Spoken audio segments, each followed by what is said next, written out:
Welcome back. We have a guest with us. Her name is Jody, and she's here to talk about financial scams. You know a lot about this. So the first thing we want to do is just a basic overview. What are some of the warning signs of a fraud or a scam? Warning signs of fraud or a scam are typically, they come from somebody you don't know. Somebody reaches out to you that you don't know, and it could be via text or an email or through social media, and they're asking you for private information. It also can show up as somebody that looks like someone you can trust, like a local organization or the government, and you should be able to trust them. But the idea is that they are asking you for private information, your account, your PIN, that if you think and you stop and think about it, they don't really need to know. Yeah, it makes it tough because we've actually been getting a lot of warnings from our local sheriff's departments or health departments, you name it, and people are using their logos to act as them and then take either personal information or money. What is bad about that? Like, why? It sounds kind of cliche, but why do you not want somebody to have your personal information in this situation? In this situation, what they do, you're right, they spoof the phone number so it looks legit. And because we're all distracted, it's easy just to click through and not pause on that.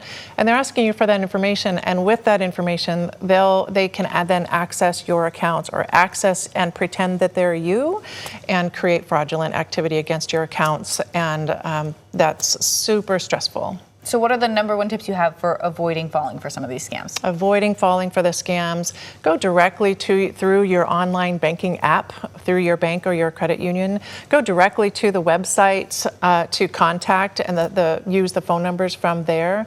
Don't click through, and then don't give out your personal information, your login information, your personal PIN numbers or your codes, or those codes, the authentication factors, those codes that get sent. Don't ever give that to somebody who's called you. And just take a moment and be skeptical.